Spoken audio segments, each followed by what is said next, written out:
আজকের এই ভিডিওটির মাধ্যমে আমরা জানতে পারবো যে শ্রাবণ মাসে কেন সবুজ চুড়ি পরা হয়। আমরা সকলেই জানি যে এখন চলছে পবিত্র শ্রাবণ মাস এবং এই শ্রাবণ মাসে পরা হয় সবুজ চুড়ি। কিন্তু কেন এই শ্রাবণ মাসে পরা হয় সবুজ চুড়ি, এই প্রশ্নের উত্তরে আমার চ্যানেলে কিন্তু আগে থেকে 3টে ভিডিও করা রয়েছে। তো বন্ধুরা, ভিডিওটি করার পরেও আমার কাছে অনেক প্রশ্ন এসেছে যে শ্রাবণ মাসে কেন সবুজ চুড়ি পরতে হয়। এছাড়াও আরও অনেক প্রশ্ন এসেছে যেগুলির মধ্যে হলো শ্রাবণ মাসের কোন দিন সবুজ চুড়ি পরবো এবং শুধু কি সোমবার দিনই শ্রাবণ মাসে চুড়ি পরতে হবে নাকি অন্য যে কোনো দিনই পরা যেতে পারে। আবার আমাকে অনেকে এই প্রশ্নও করেছে যে শ্রাবণ মাসে চুড়ি পরে থাকাকালীন যদি চুড়ি ভেঙে যায় তখন সেই চুড়ি কি করব, সেটা কি রেখে দেব নাকি ফেলে দেব, যদি ফেলে দিই সেটা কোথায় ফেলবো। তো বন্ধুরা, আপনাদের মনে সকল প্রশ্নের উত্তর আজকের এই ভিডিওটির মাধ্যমে আপনারা জানতে পারবেন। তো চলুন বন্ধুরা, বেশি দেরি না করে আজকের এই ভিডিওটি শুরু করা যাক। শ্রাবণ মাস হলো দেবাদিদেব মহাদেবের মাস। আদিদেব শিব ও বিষ্ণু একে অপরের পরিপূরক। শ্রাবণ মাসে লাখ লাখ ধর্মপ্রাণ মানুষ মহাদেবের আরাধনায় রত হন। আষাঢ় মাসের সংক্রান্তির পর শ্রাবণ মাস শুরু হয় এবং এই শ্রাবণ মাস শুরু হতে হতেই দেখা যায় অনেক মেয়েদেরকেই কাচের চুড়ি পরতে, বিবাহিত মহিলাদেরকেও দেখা যায় কাচের চুড়ি পরতে, এছাড়াও দেখা যায় সবুজ রঙের পোশাক পরতে। কিন্তু কেন? অনেকেই এর কারণ জানেন না। অনেকেই হয়তো দেখাদেখি পরে নেন, অনেকেই কারো কাছে শুনেছেন যে শ্রাবণ মাসে নাকি কাচের চুড়ি পরা ভালো।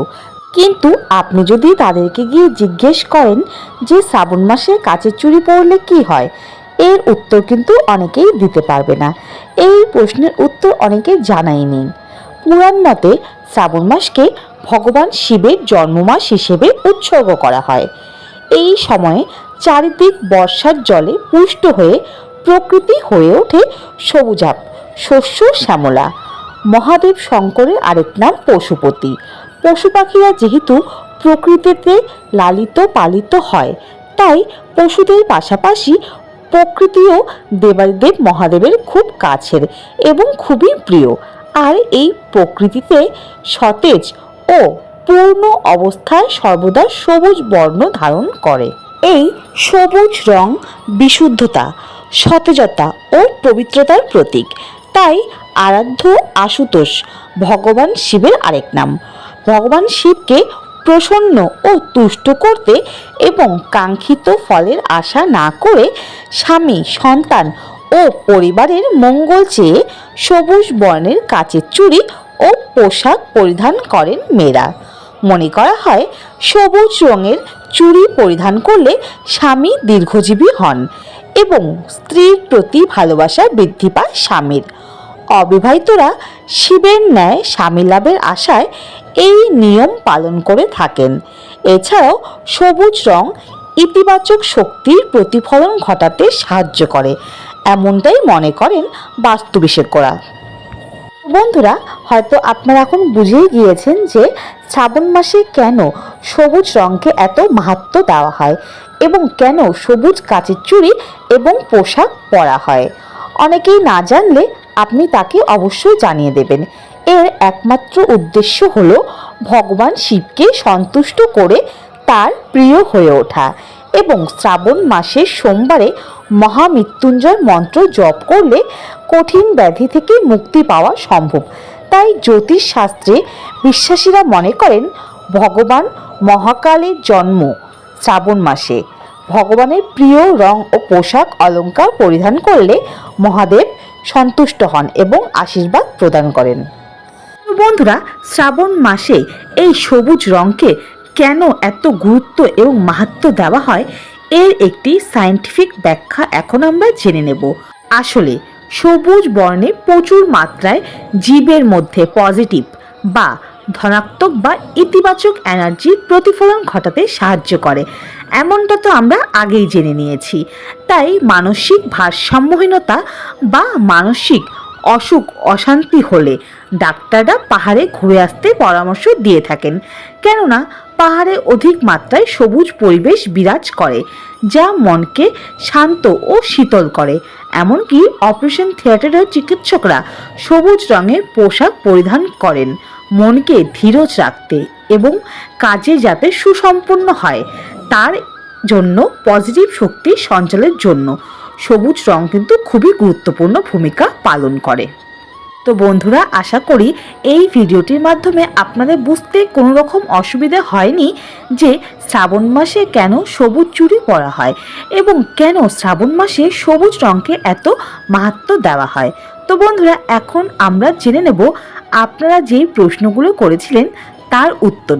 তো প্রথম প্রশ্ন হলো, অনেকেই আমাকে জিজ্ঞেস করেছেন শ্রাবণ মাসে কোন দিন সবুজ চুড়ি পরবেন। তো বন্ধুরা, এর উত্তরে শ্রাবণ মাসে আপনারা যে কোনো দিনই সবুজ চুড়ি পরতে পারবেন। চেষ্টা করবেন সোমবার দিন স্নান করে সবুজ চুড়ি পরার। আর যদি তাতে অসুবিধে থেকে থাকে তাহলে যে কোনো দিন সকালবেলা স্নান করে মহাদেবের প্রার্থনা করে এবং মহাদেবকে স্মরণ করে সবুজ চুড়ি পরে নেবেন। তো বন্ধুরা, আপনাদের দ্বিতীয় প্রশ্ন ছিল যে শ্রাবণ মাসে আপনারা দু হাতে চুড়ি পরবেন নাকি এক হাতে চুড়ি পরবেন। তো বন্ধুরা, বিবাহিত মহিলারা আপনারা অবশ্যই দু হাতে চুড়ি পরবেন এবং অবিবাহিত মেয়েরা আপনারা এক হাতেও পরতে পারেন, আর যদি ইচ্ছে হয় তাহলে দু হাতেও পরতে পারেন। তো আপনাদের তৃতীয় প্রশ্ন ছিল যে দিদি শ্রাবণ মাসে সবুজ চুড়ি যে পরবো কটা করে পরবো। তো বন্ধুরা, এর উত্তরে আপনাদের যটা ইচ্ছে আপনারা অতগুলোই পড়তে পারেন।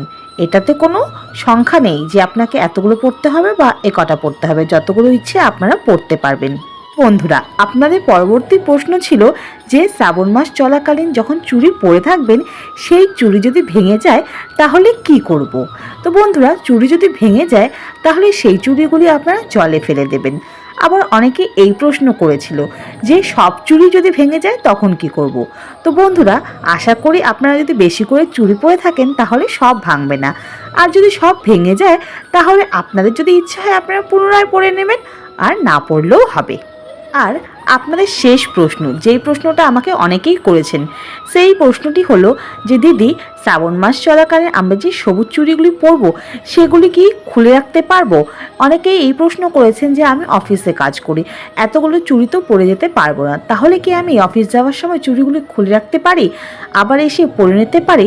তাদের উত্তরে বলবো যে আপনাদের যদি অফিসে পরে যেতে অসুবিধা থেকে থাকে তাহলে আপনারা খুলে যেতে পারেন, নয়তো একটা তো পরেই যাওয়া যেতেই পারে, তাই না। তো আপনাদের যেটা সুবিধা হয় সেটাই করবেন। আর একটা প্রশ্ন এসেছিল আমার কাছে যে এই চুড়িটি কি শুধু সোমবার দিন পরবো এবং সোমবার শেষ হয়ে গেলে কি চুড়িটি খুলে রাখবো নাকি সারা শ্রাবণ মাস জুড়ে চুড়িটি পরে থাকবো। তো বন্ধুরা, যদি অসুবিধে না থেকে থাকে সারা শ্রাবণ মাস জুড়ে কিন্তু চুড়িটি পরে থাকতে হয়, আর যদি অসুবিধে থেকে থাকে তাহলে আপনারা খুলে রাখবেন। এটা একান্তই আপনাদের উপর নির্ভর করে আপনারা কি করবেন। তো বন্ধুরা, এই ভিডিওটির মাধ্যমে একটাই কথা বলবো, আপনাদেরকে যে শ্রাবণ মাসে সবুজ চুড়ি পরতেই হবে বা আমার কথা শুনে বা আরও অনেকের ভিডিও দেখে যে পরতেই হবে এটা কোনো কথা নেই। আপনাদের মনে যদি বিশ্বাস থেকে থাকে যে এই শ্রাবণ মাসে সবুজ চুড়ি পরলে আমার ভালো হবে এবং দেবাদিদেব মহাদেব আমাদের উপর প্রসন্ন হবেন, তাহলেই পরবেন। মনে বিশ্বাস নিয়ে করবেন, বিশ্বাস না নিয়ে কোনো কাজ করলে সেই কাজ কখনোই সফল হয় না। তাই যদি পড়তে হয় মন থেকে ইচ্ছে হয় তাহলেই পড়বেন, কারো ভিডিও দেখে কারো কথা শুনে কিন্তু পড়বেন না। তো আশা করি আজকের এই ভিডিওটি আপনাদের ভালো লেগেছে এবং ভিডিওটি দেখে আপনারা একটু হলেও উপকৃত হয়েছেন। এই ভিডিওটি করার একটিমাত্র কারণ হলো আপনাদের অনেক রকম প্রশ্ন। এই সবুজ চুড়ি নিয়ে আমার কাছে অনেক প্রশ্ন এসেছে এবং এই সবুজ চুড়ি কেন পরা হয় এর ভিডিও আমার চ্যানেলে আগেই দেওয়া রয়েছে এবং সেই ভিডিওগুলিতে আপনারা অনেক ভালোবাসা দিয়েছেন এবং অনেকে অনেক কিছু জানতে চেয়েছেন। তাদের ওই প্রশ্নের উত্তরগুলি দেওয়ার জন্য আজকের এই ভিডিওটি করা। তো বন্ধুরা, ভিডিওটি দেখে যদি ভালো লেগে থাকে অবশ্যই লাইক কমেন্ট শেয়ার করে দেবেন। চ্যানেলে যদি নতুন হয়ে থাকেন তাহলে অবশ্যই চ্যানেলটিকে সাবস্ক্রাইব করে পাশে থাকবেন। শ্রাবণ মাস সম্পর্কিত আরও অনেক ভিডিও আমার চ্যানেলে দেওয়া রয়েছে, আপনারা গিয়ে সেগুলোও দেখতে পারেন। আজকের ভিডিওটি নিয়ে যদি কোনো প্রশ্ন থেকে থাকে, কোনো রকম কোনো কিছু ভুল ভরে থাকি তাহলে অবশ্যই আমাকে কমেন্টের মাধ্যমে জানাবেন। অন্য কোনো ভিডিওতে আপনাদের সাথে আবার দেখা হবে। সবাই খুব ভালো থাকবেন। ওম নমঃ শিবায়। হর হর মহাদেব।